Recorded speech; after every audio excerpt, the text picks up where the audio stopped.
There is no denying that psychological and emotional problems, even severe mental distress, can affect most anyone. But does this mean we are all insane? What causes psychological distress? Early psychiatrists thought it was an imbalance of the humors that could only be cured by bleeding patients with knives or leeches. Other psychiatrists believed mental problems came from organs like the tonsils, the stomach, and the spleen, and cut them out. Later were attempts to alter brain function, but these efforts also failed. Today, psychiatrists tell us that the way to fix unwanted behavior is by balancing brain chemistry with a pill. Did they get it right this time? They say you have a chemical imbalance of serotonin and dopamine, but there's never been a study to ever prove that, ever. It's just been indoctrinated into the culture and television advertising to the point where people now believe it as fact. Despite this lack of evidence, psychiatrists will tell you that psychotropic drugs are just like mainstream medical drugs. Can this be true? The answer is that unlike a drug such as insulin that corrects a measurable and proven imbalance in the body, psychotropic medications have no visible or measurable physical abnormality to correct. Here is evidence of a bacterial infection. Here is the psychiatric disorder, attention deficit hyperactivity disorder. Here is a broken arm. Here is major depressive disorder. This is a brain tumor. And this is bipolar disorder. Which raises the question, how can you medicate something that is not physically there? The answer is, you can't.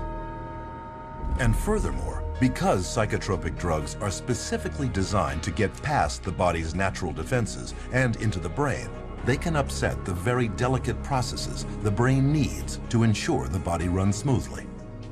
Every time you throw something into the system that's foreign to the system, you're creating imbalances elsewhere within the system. The body changes as a result of taking the medication, so when you stop taking the medication, the body's got to change back to the way it was before, if it can, because it can't always. And in doing so, it disrupts the whole system. This is what creates the sometimes serious side effects. Paxil was the drug that gave me insomnia. I would cry very easily on it, and I completely lost my appetite within the first 2 days of taking it. It didn't help me study, it didn't help me do anything. I didn't even want to do work because I was so sick. Psych meds didn't help me at all. They made matters, I'd say probably like 10 times worse for me, maybe even 20. Only now I was further impaired by the medications, and I started having car accidents. They put me on Zoloft, and it made me want to kill myself. And I realized that those drugs were just destroying me. Even when I was on them, I realized that they were destroying me. In spite of the crippling effects of their drugs, psychiatrists and drug companies have used them to create a huge and lucrative market worth billions.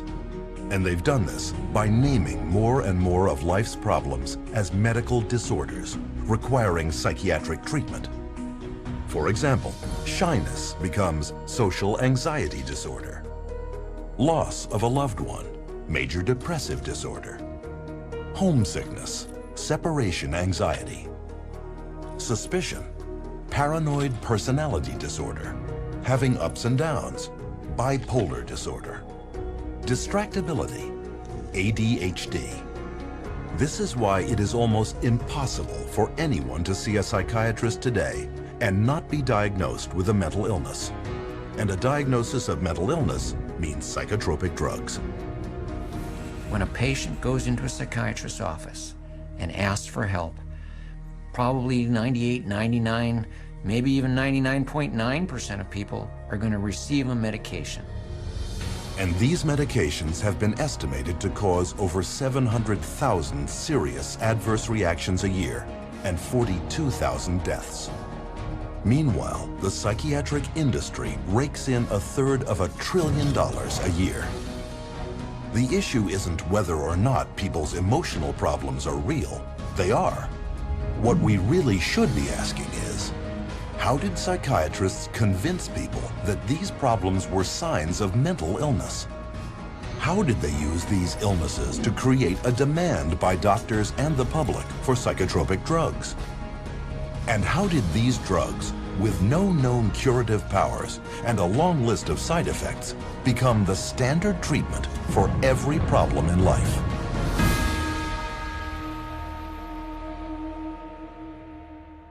Psychiatrists assert that they have made much progress in the field of mental health over the past century and a half. To prove this, they claim a history of great advancements in the area of psychotropic drugs. But is this parade of brain chemicals the scientific breakthroughs they are leading us to believe?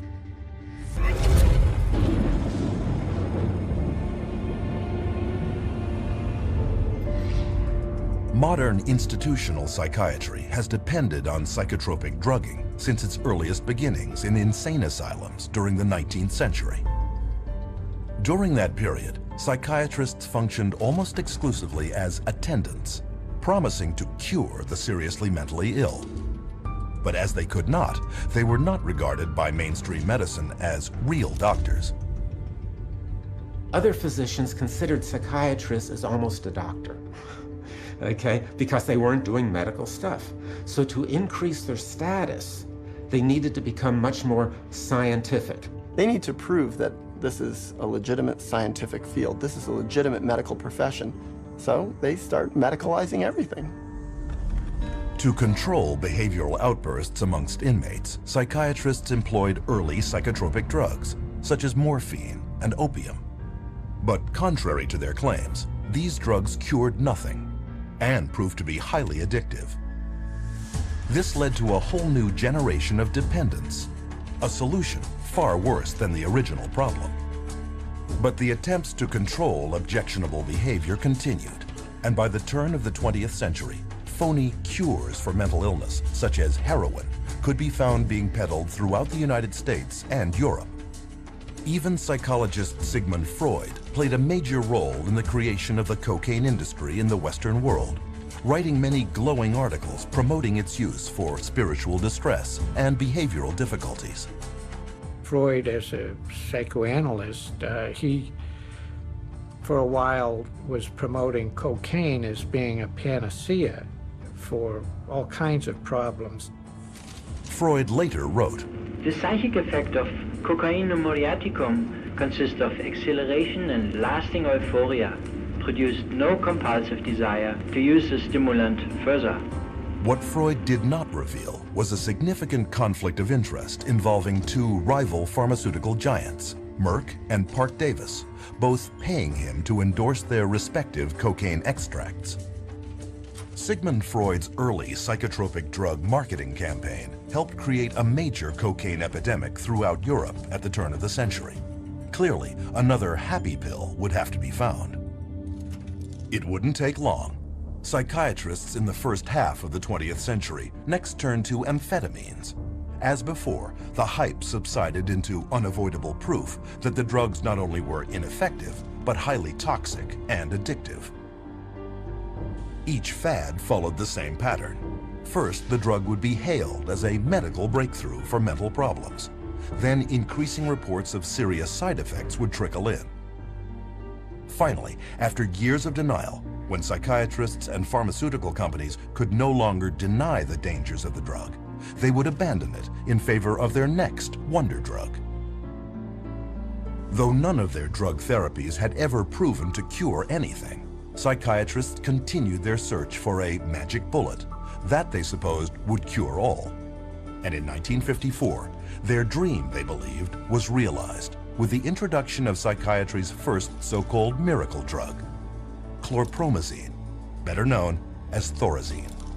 Originally designed and tested as a synthetic dye, then as an anti-parasitic in pigs, Thorazine was accidentally discovered to shut down human motor controls. One of the first papers promoting its psychiatric use stated, "The aim is to produce a state of motor retardation, emotional indifference, and somnolence."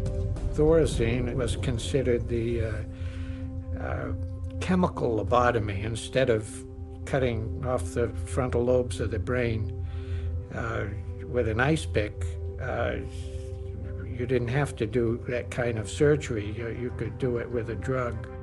Thorazine proved so lucrative in immobilizing patients exhibiting unwanted behavior that its maker, SmithKline & French, organized a major promotional campaign around the drug, including paying influential psychiatrists as speakers, organizing media campaigns, and even producing national television shows, a prelude to the mass drug marketing we see all around us today. Thorazine at that time was thought of as a miracle because it was able to reduce the symptoms of psychosis and schizophrenia at that time that they knew about it. It emptied all of the psychiatric housing units.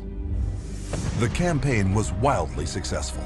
SmithKline & French's income soared by over 500% in the following 2 decades, with Thorazine supplying over 1/3 of the drug company's revenues in 1970. Eventually, an estimated 250 million people worldwide had been on Thorazine and drugs in its class, 23% more than the entire population of the United States. The floodgates had been opened. SKF and the psychiatrists on its payroll had proved that through marketing, there could be big money in psychiatric drugs. But it wasn't long before Thorazine was revealed to have problems of its own. Thorazine chronically led to really serious problems such as tardive dyskinesia, which is a movement disorder that's very, very bothersome, and supposedly it's irreversible. The tongue darting, you know, the muscle jerking, you know, the eyes rolling back in the head. Most people were sometimes permanently damaged by it. So they were going to have to live their life with this neurological problem that was actually created by the pharmaceutical industry with their medication. Because Thorazine so hindered mental functioning, its use had to be limited to institutions. But with big money at stake, the race was on to discover a psychiatric drug that could be taken out of the institutions and into the hands of a much wider, vaster, and more lucrative market, the general public. Since they were emptying the institutions of all these psychotic patients with the advent of Thorazine, now they had to find different ways to treat people. So what better way than to go into the community and have an office and bring in your everyday person, or your executive under high stress, or mama who's taking care of all the kids, and they needed some way to create a therapy for them. In 1955, that drug was approved. Its name was Miltown, the first of the so-called minor tranquilizers. But to sell their new class of psychiatric drugs to the public, psychiatrists and drug companies first had to reposition them as working on a disease process, rather than just as sedating or restraining agents for undesirable human behaviors, as Thorazine had been. To do this, they began a marketing blitz on their colleagues, placing print advertisements in professional publications, such as the American Journal of Psychiatry. Prominent psychiatrists were then hired to spread the word to the rest of the medical field. Few knew that Nathan Klein, one of the most influential psychiatrists of his time, was being paid by the drug industry when he proclaimed that tranquilizers such as Miltown were equal in importance to the introduction of atomic energy, if not more so. Free samples were shipped to psychiatrists and physicians to get patients started on the drug. A year later, the marketing rollout hit the public. And Miltown soon became the first blockbuster psychiatric drug, not just for those incarcerated in an insane asylum, but for the mainstream public. Miltown was marketed to pregnant women, stay-at-home moms, and busy white-collar office workers, who called it executive Excedrin. So it opened up a door for community-based mental health, whereby the psychiatrist could then have a role. So they became very closely associated with the pharmaceutical industry, and they were demanding as well to come up with better things for mom and pop and the executive and the superstar Hollywood actress or actor, and soon, you know, it became a fashion to take some of these medications. By the 1960s, 36 million prescriptions for Miltown had been filled in the United States alone, accounting for $200 million in sales, an amount unheard of at that time for any psychiatric drug. Milltown's success led to the introduction of many more psychiatric drugs aimed at the general public throughout the 1950s and 60s. One such drug was Valium. Launched to the delirious acclaim of psychiatrists and the press, Valium was so widely prescribed to stressed-out housewives that it even acquired a nickname, Mother's Little Helper. Lost amidst this hoopla was strong and well-documented early evidence that tranquilizers also came with serious, life-changing side effects. Milltown, for example, was soon labeled by the 1962 President's Advisory Commission on Narcotic and Drug Abuse as more dangerous and addictive even than cocaine or methamphetamine, and fell quickly out of use. But the psychiatric community ignored these warnings. Pandora's box had been opened, and with their new pills, they were no longer caretakers of the insane. They were real doctors administering drugs to patients. And their backward logic was, if the drugs did indeed shut down mental symptoms, weren't they therefore addressing some physical disease in the brain? Within years, this reasoning enabled psychiatry to undergo a profound change. Psychiatrists were no longer caretakers, they were doctors. Mental complaints were no longer psychological, they were symptoms of disease. And to treat them, psychiatrists wrote them prescriptions. It's all about money. The use of writing prescriptions and having an income from people coming in and getting their prescriptions and this, that, and the other is what revived the psychiatric community. It was the thing that put them back where they were earning money again. Business was going so well that a group of prominent psychiatrists met in Puerto Rico in 1967 to lay out the expansion of psychotropic drug use for the year 2000. According to organizing psychiatrist Dr. Wayne O. Evans, psychomedication is now an accepted way of life, and the search for the just right pill has become the goal for many people. By the early 1980s, Valium had become the most widely prescribed drug of any kind in the Western world. In 1978 alone, nearly 2.3 billion tablets sold, enough to medicate 1/2 of the world population. The business of psychotropic drugging had gotten so out of hand that at a 1979 hearing on the use and abuse of benzodiazepines, one United States senator commented that the whole pitch appears to be to sell, market, sell, and market. But bigger things were yet to come. The next drug that became a rage was Prozac. And of course, Prozac was not for anxiety, but for depression. And all of a sudden, the diagnosis of depression starts multiply. The number of people who are diagnosed as being depressed starts multiplying substantially. Prozac was released amid great fanfare, with tales of miraculous recoveries, sick minds made well, and ruined lives restored. And all with almost no side effects or addiction, or so its manufacturer claimed. Many new antidepressants quickly followed, also pitching instant psychological relief with little downside. And with this, mainstream psychiatry abandoned psychotherapy for pharmacology forever. In a bold and effective marketing coup, the world was told that these new antidepressant drugs were not just for the depressed, but lifestyle drugs for a choose-your-mood society.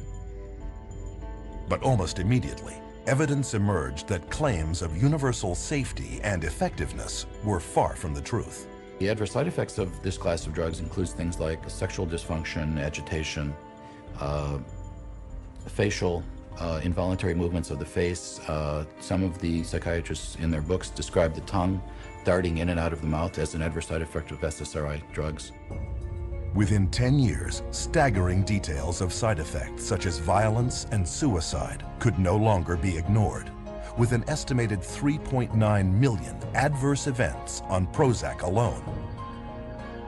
Black box warnings alerting the public to significant risks of violence and suicide were issued, once again against loud protests from drug companies and organized psychiatry. But when the patents of antidepressants expired, Just as predictably, psychiatrists and drug makers finally admitted the truth. But now they claimed here was a new scientific breakthrough that would change everything. A new class of drugs called the atypical antipsychotic, newly approved to treat both schizophrenia and a then obscure mental disorder dubbed bipolar disorder.